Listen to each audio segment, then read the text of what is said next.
Hello, and hi guys. It's me, Katie, and I'm living in recovery finally again. And I am approaching now, I'll be celebrating 60 days next week. And never thought I was going to say that again, but I am, and I'm going to be grateful. And I am actually doing the second take of my video because I came outside into my neighborhood and I was just propositioned to do business, and I don't live like that. So, unfortunately, getting clean in the area I live in has its challenges because on a day to day basis, I'm surrounded by drug dealers and people seeking prostitution, and unfortunately, there is, violence and things of the unwanted nature. However, I am here because I lost everything amazing that I had worked so hard for in the almost 3 years that I had clean. And I gave up my clean date when I decided to pick up. And I, with all of my heart, say I will never, ever be picking up again.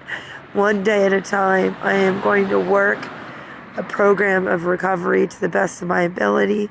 I just got off the phone with my sponsor and told her that I had to get back in the house because of the people that began approaching me out here.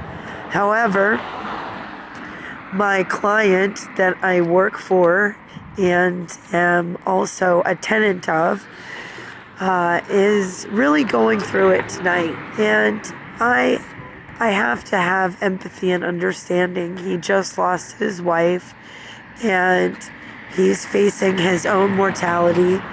I will be working together with his team of healthcare workers, the heart failure department, and we're going to be making appointments with grief and loss through hospice care.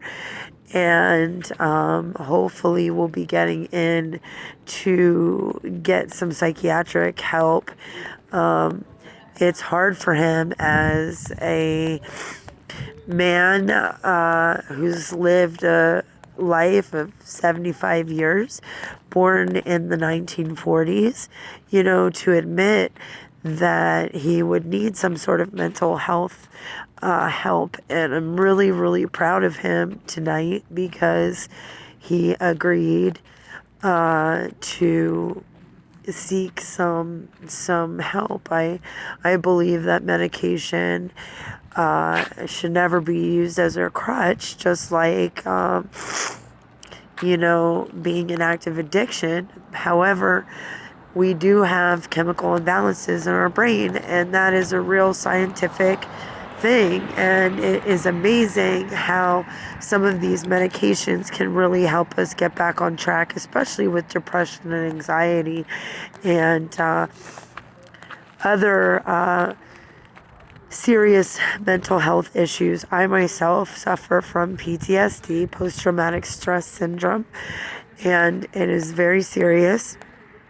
And it is coupled with depression and anxiety. And I changed my mental health medication regime prior to my relapse. And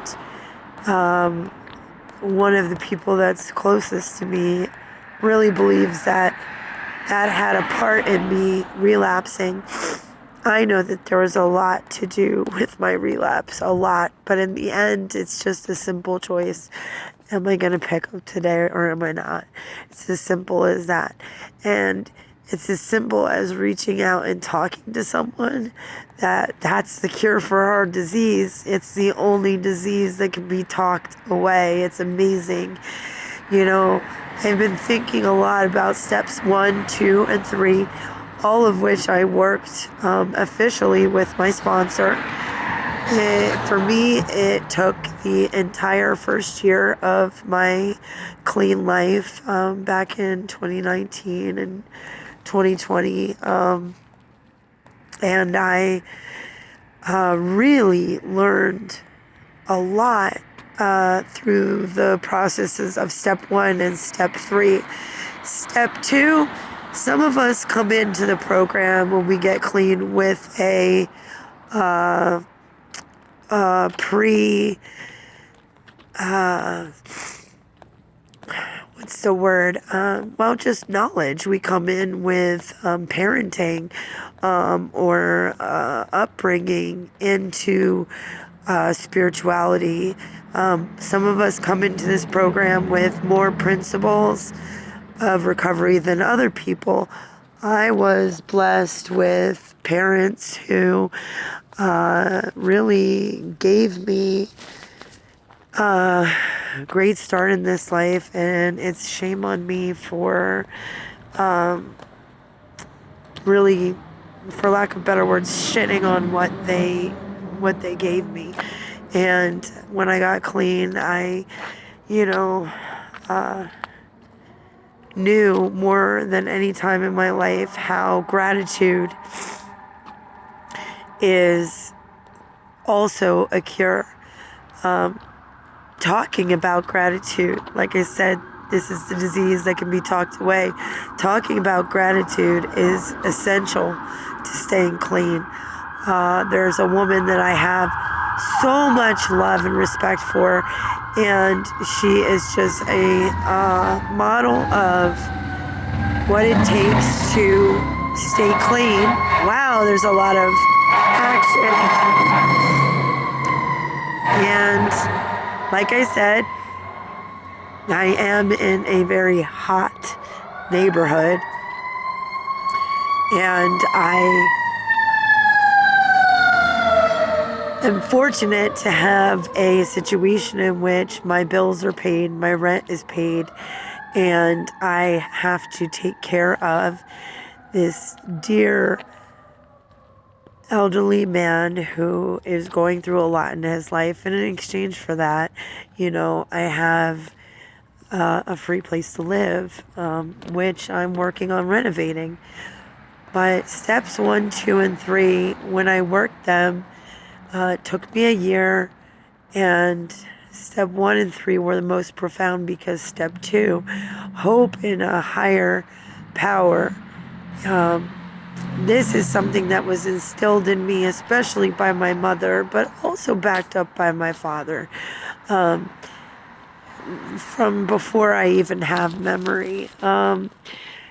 I was raised Christian, and I am still of the Christian faith, although I had the blessing to be ordained as a non-denominational ministerial counselor in my early 20s. I studied a text called The Course in Miracles, which I'll talk about from time to time because it's informed much of my adult life, and it informs a lot of my recovery.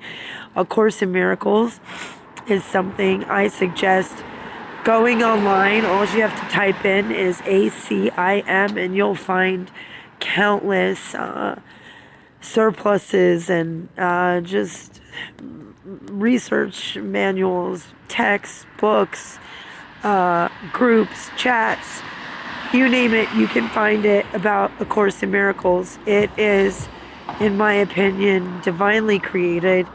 I believe that, and this is my belief, that Jesus divinely inspired its creation through its authors, just as the Bible was divinely written by its author, God. And I believe in it, that text, Jesus describes and explains all the things that are touched on in the Bible: forgiveness, salvation, atonement, miracles, healing, mercy, righteousness, And it really is a 365-day course, and there is a lesson for each day of the year on how to retrain our brain in thinking from ego-based thinking into spirit-based thinking, and it is a miraculous process. So I encourage anyone who feels inclined to check it out, please check it out, ACIM. And it has really, really transformed my life. So we have a choice. We have a choice every day, and that is not to pick up, or that is to pick up. Today I'm not picking up. I destroyed my life last year when I picked up, and I lost my family as it was, and I have faith in a higher power, and I have hope that that higher power loves me enough to restore my family, restore it in a way that is in a shape and form that I can only, begin to dream of. I think that God has plans for me that are beyond my wildest imaginings. And I know my first attempt at recovery, I had achieved things beyond my wildest imagining under 3 years, and I believe that God has a lot in store for me, and I hope that you all come with me on this journey, and I hope that we stay clean together. I hope that you reach out to me at 11th Step Warrior at gmail.com with any questions or comments. I hope you're as excited as I am for the 2 interviews that are scheduled for February.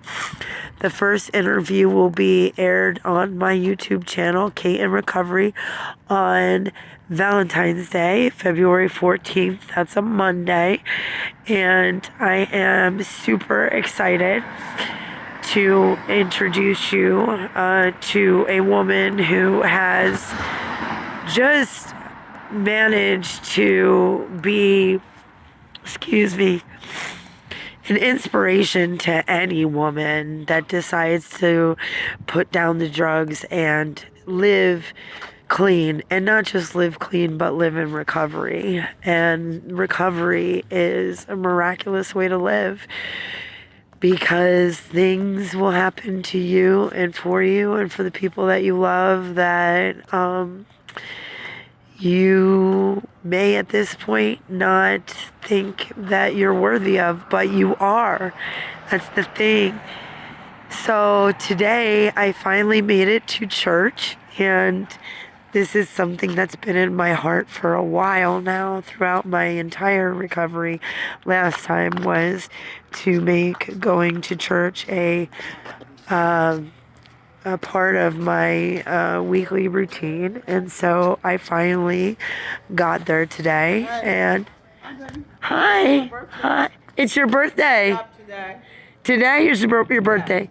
Well, happy birthday. Yes, I love you. I will. You know what? I'm going to give you a birthday present. Just let me finish this recording and I'll be right with you. Yep.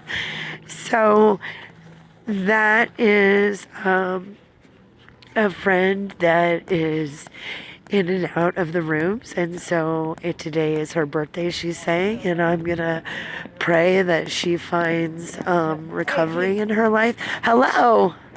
And all good. As you can see, I am pretty well known, and it's good, always good to tell people that I'm clean and to spread the good news. The woman who told me it's her birthday, she does come to NA meetings, and I hope that one day she gets to fully accept surrender, and doesn't have to walk out here in the obsession of drug seeking. Tonight I'm out here for a moment to get fresh air and have this talk with you. And I'm going to give her $1 or $2 to put in her pocket. What she does with it is her business, but it's her birthday, and it gives me the opportunity to spread the fact that I'm still clean. And I know she has seen me in the meetings that she's went to, and I know she sees that I'm not out here anymore, like I was 2 months ago. And so back to the subject of church. So I sat, and I'm not going to lie, I had a lot of thoughts in my head about the relationship that I lost. I was engaged to be married to the man that I adore and love. And the last time I was in this church, I had drug him along with me because I had a graduate school assignment to write a paper about going to a cultural experience that was outside of my culture. So I believe it was ethnicity in the addiction treatment arena. I forget the title of the class. Race and ethnicity in addiction science. However, it was during the COVID crisis, last winter. There wasn't really much open in terms of gatherings and cultural events that we could go attend. So I had looked for a church, and this church originally was a Hispanic church. And when I got there, I came to find out that they had become different. They had become the capital city church. However, they still give a sermon like they did today in 2 languages. So everything is translated into Spanish, which is great. And I found out they have a Bible study on Wednesday nights, and I would definitely go if my home group wasn't Wednesdays. However, I'm going to check the time. Maybe I can join in for part of it. But I'm just finding out for myself that the more time I spend in prayer, the more peace I'm finding. It's like I can't get enough time in the day to get everything I want done and prayer. But the great thing about prayer is you can pray all the time. I can pray all the time, and I can pray while I'm talking, working. I can pray while I'm sleeping. I can get good at that. That can be a goal.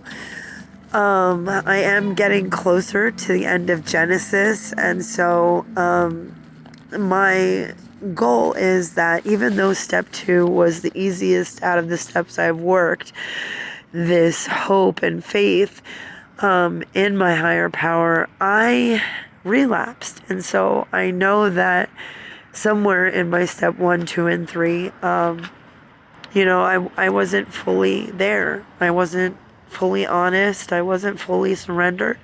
And I didn't fully have the hope that something wasn't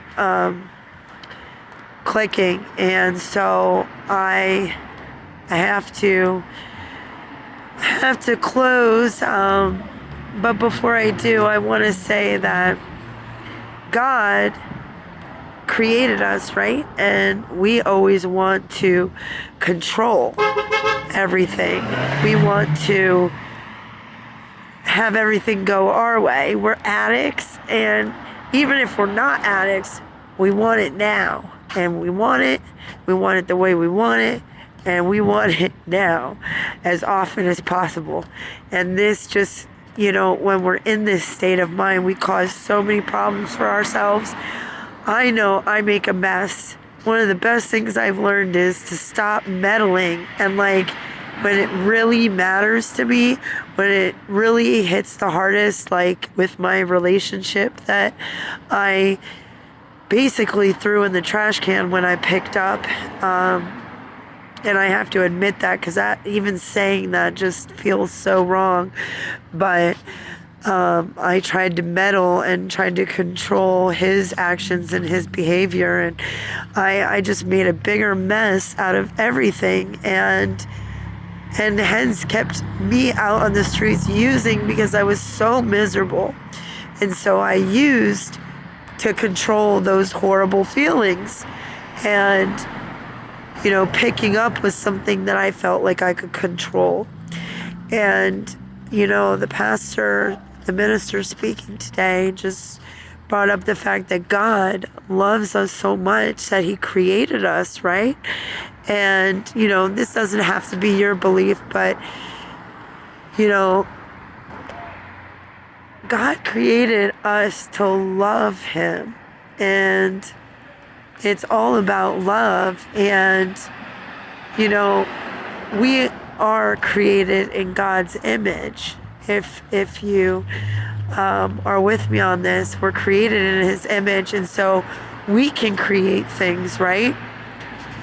Now, God cannot make us love him. God cannot make us praise him.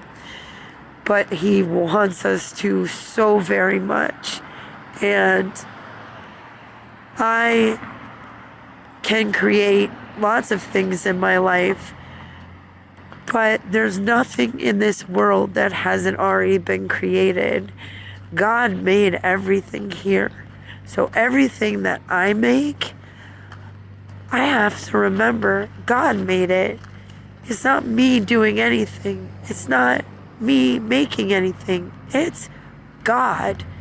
And I just say this because, I have a lot of stress going on, and, in my home, and, pressures, and, those fears that creep in, and like, I want to be a wife so very badly in my life. I've never been married, and I want my kids to see me happy and in love again.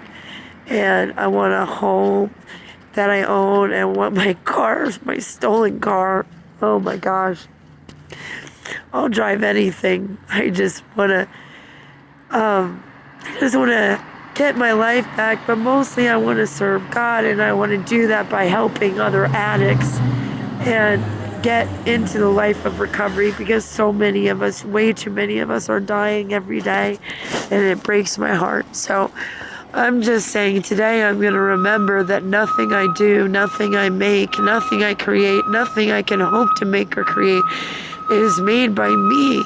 It's all made by God, and I'm just made by him to do this. And I just want to thank God and praise and just be so grateful that I'm alive today to be here with you guys. And if you have stress, if you feel yucky, if you look in the mirror and you think you're too thin or too fat, or if you said something to someone and you're regretting it and you don't know what to do, or someone was mean to you and hurt you, or maybe you got embarrassed at work, or maybe you're just exhausted, or you can't find the money to pay a bill, just know that your higher power, God, created you and created you to love him. He wants love just like we do. We want to be loved, and we're created like him. So just give love to your creator. And I can't tell you that has to be God, but whoever you believe created you, because I'm telling you, if you're trying to stay clean, if you're trying to get off drugs, if you want to live in recovery, you have got to find a being, a higher power that loves and adores you. I love and adore you. I have to, because we are all in this together. And remember, our disease is the one that you can talk away. So please reach out to me at 11th Step Warrior. Get to a meeting. I don't care what program, Smart Recovery, Refuge Recovery. If you're out there on the streets using, please get to treatment. There's no shame in going to rehab. I don't care if you had 10 years and just lost it. Get your little butt into treatment. There's nothing out here that is worth shit. when you're on drugs. So please, I hope to see you tomorrow, and we're going to have a beautiful day. If you don't wake up in prayer, try it tomorrow. It's a great way to start the day. Prayer changes things. That's what they say. And that's what I'm going to believe in today. Hallelujah for another day clean. Bye, everybody.